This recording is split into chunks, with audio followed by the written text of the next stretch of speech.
Welcome back to my YouTube channel. My name is Beth, also known as Dorian's Books, and today I have kind of a large book haul to share with you. I'm very fortunate that publishers send me books, so a lot of the books that you are going to see in this haul are PR, were very kindly sent to me, and I feel very grateful that I have the opportunities to receive these books. This year I'm trying to not continuously buy loads and loads of books because I already have loads and I do not need any more, but it's quite difficult when there are so many incredible releases coming out this year that I'm not 100% sure where that line is of not wanting to buy so many books this year but wanting to read so many new releases. I'm gonna get right into it because there are a lot of books around me and I'm feeling quite overwhelmed. I guess I'll start with the one book in this pile that I actually did by myself, and that is Not in My Book by Katie Holt. I picked this up from The Works, mostly because the cover just called to me. It does also have sprayed edges, which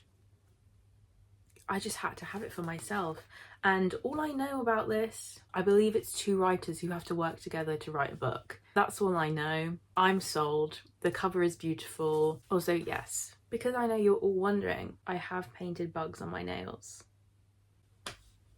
I'm gonna try and remember specifically who sent them to me, but I can't always remember from the top of my head, so I do apologise. This first book is the only book on this haul that I have already read, and I was kindly sent this book by Book Break, and that is Bury Our Bones in the Midnight Soil by V. Schwab, which is her newest release. It's coming out in June of 2025. I don't want to give too much away, but all you need to know is that it's multiple POVs and it's about sapphic vampires. You can tell from the spine, I have already read this and it was incredible. I had so much fun. I got through it so quickly. It is just perfect. It is perfect. V. Schwab never misses. She's one of my all-time favorite authors. She's an instant buy author for me, and I just feel so grateful that I got sent the ARC and I can read it early. You guys need to go and pre-order this because it is incredible. The next book was kindly sent to me by HarperCollins, and that is The Baby Dragon Cafe by A.T. Cresci. So sorry if I'm saying that wrong. Look at this cover. Look at that. How cute. Where Fire Meets Desire. I mean, I don't think I have to say much about this book. The Baby Dragon Cafe. Sign me up. I'm so excited about this one. Next, I think this was sent for me for HQ. This is Finding Haze by Laura Pavlov. I know this book is in a series of interconnected standalone romances, and I do believe I have one other of the books in this series. So I think this is the 5th book in the series, I'm pretty sure. I think I have the 2nd book. I really need to sort it out and actually get all of the books, but I was very kindly sent this one. And from what it's about on the back, I think it was like second chance childhood best friends, and I'm pretty sure they go into a marriage of convenience. It's perfect. It's absolutely perfect. I'm gonna do a thriller next. I was sent by Bonnier Books. This is The Wrong Daughter by Dandy Smith. My biggest genres of reading are romance and fantasy, but I love a thriller book. Every now and then they just call to me sometimes. I'm a big mood reader, so it's always hard to tell what I'm going to want to read and when. And thriller books typically surprise me, where I'll just be like, I need to read one right now. Luckily, I've got a new one on my shelf, The Wrong Daughter. 2 sisters, one terrible lie, a family torn apart. I love this cover. Oh, I just read the blurb. Caitlin and Olivia are excited to finally be old enough to stay home alone, but when they fall asleep, someone turns the handle of the back door and nothing is ever the same again. When their parents return, they find Olivia's bed empty, their eldest daughter gone. Until now. 10 years later, Olivia is back and everyone is desperate to believe the nightmare is over, but Caitlin doesn't trust the woman who claims to be her sister. Their memories of that night don't match, and they are both hiding secrets that could tear their family apart. I mean, that sounds so incredible. And this is such a minuscule thing. I love, you can't see it, but the text on the page, I'm a fan of. I know that's such a minuscule thing, but sometimes if I'm reading a book and I don't like the font, it really ruins my reading experience. I guess I'll follow on that theme of thriller-esque books, and this is An Ethical Guide to Murder by Jenny Morris. I was very kindly gifted the ARC of this book when I went to Harrogate Crime Festival back in, when did I go? August, maybe? July? but I was very kindly sent a finished copy, and I have actually read this book, so I lied. This is also a book on this list that I have read, and this is not a typical thriller crime book because it follows a woman who discovers that she has the power to tell how long they have left to live just by touching them. And she also discovers she has the power to take life from one person and give it to another. And the kind of main story arc is her trying to battle the moral issues that come with that, on justifying, is it ever right to take someone's life if it's going to save someone who is arguably a better person. And I really, really enjoyed this book because I thought it was so unique. It was a lot to kind of process and also think about morally what side you sit on, and whether you think there is never any justification for taking a life, or if it means that someone who is arguably a much better person who can save loads of people deserves to live. But then you also discover in the book, without giving too much away, that necessarily the good people aren't always good or as they seem. You can never really know how good a person actually is. I absolutely recommend this book. I think it was absolutely brilliant, a really insightful, thought-provoking read. Still going on this train, I guess I'll finish this one. It was very kindly sent to me by Viking Books, I'm pretty sure, and I kept it in the packaging just because I wanted to show how cool it is. It's literally in like police tape.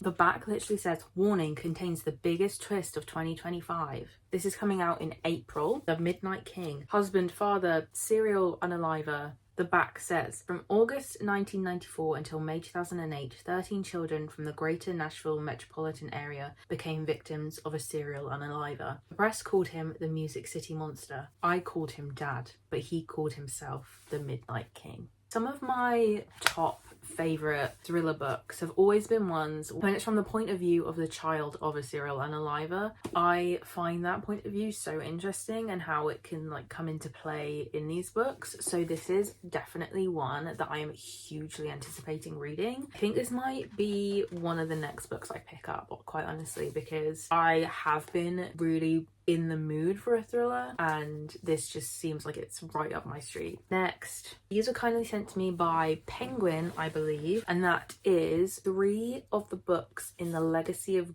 God series by Rena Kent. I have never read a Rena Kent book. I dabble in dark romance. If I have Kindle Unlimited on the go, I do typically read dark romance. But whenever I reach for a romance book, it is typically more on the lighter, cozier side. But I have heard really, really good things online about this series. A couple months ago, I was sent the first book, which I believe is God of Malice. And I have God of Pain, God of Ruin, God of Wrath. I don't know what order these are supposed to be in. If you've read these books, let me know if I should be reading them. I kind of thinking maybe doing a reading vlog reading them for the first time. The only problem with me is, as I said, I dabble in dark romance, but I am extremely picky when it comes to my dark romance and what I enjoy. There are a lot of tropes within dark romance books that I just do not enjoy, so it takes a lot for me to actually really enjoy my reading experience when it comes to dark romance. So let me know if these are worth it. I'm definitely intrigued. I'm gonna at least read God of Malice because obviously that's the first one. Thank you so much to Penguin for sending me these. The next one, I was kindly sent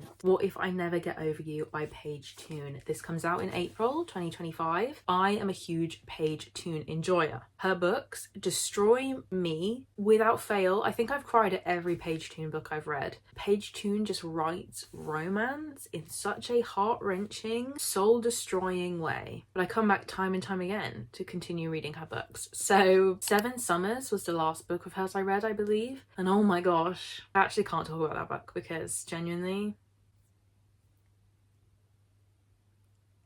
just go and read it. It's absolutely crazy. This is her newest release. The back says 3 days to fall in love, 6 years to try to forget.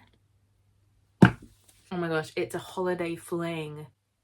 They fall in love in Lisbon where they meet and they plan to meet up again, but the main character arrives late and the guy she met isn't there. 6 years later, the memory of Ash and their time together still burns deeply in Ellie's heart. She hopes that her dream job as a gardener or on a grand estate in Wales will bring the fresh start she desperately needs. But when Ash unexpectedly crashes back into her life, Ellie is forced to question if the universe has other plans. Second chance romance. We are so back. We are so back. I am so excited to read this one. The next book, who was sent to me? I believe this was also sent to me by Penguin. This is Homegrown Magic by Jamie Paxton and Rebecca Podos. This comes out in March 2025. On the back, it literally says, a delightful queer cottagecore romantic fantasy full of friends to lovers, chemistry, found family, and cozy garden magic. Say less, honestly. You can see a sneak peek because I'm not 100% sure what I'm allowed to show when it comes to arcs, but there is a map.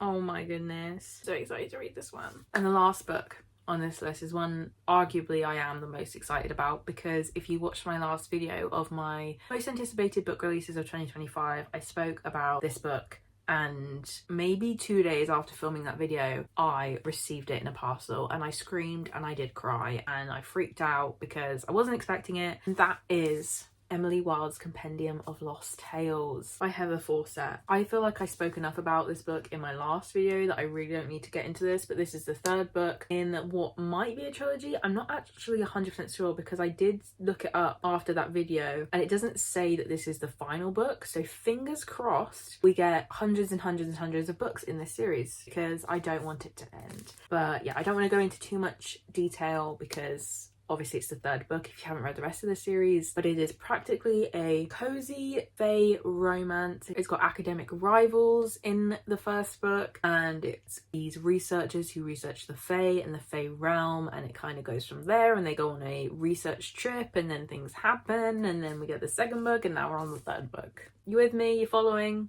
Excellent. I am so grateful that I was able to receive a copy of this. I actually think it's coming out very soon. Oh, this has also been sent to me by Orbit Books. I just want to say that Orbit, we're like this now. Pretty sure this is February, not that long to go. And that was my publisher book haul. I hope you guys enjoyed watching this video. I do want to try and attempt to do a book haul where I don't open the parcels first. The only problem is that is not who I am to my core. I am a person who receives a parcel and immediately rips it open. I don't have the self-control to stop. Thank you so much for watching this video. I really hope you enjoyed. Remember to like and subscribe down below, and I will see you in the next one.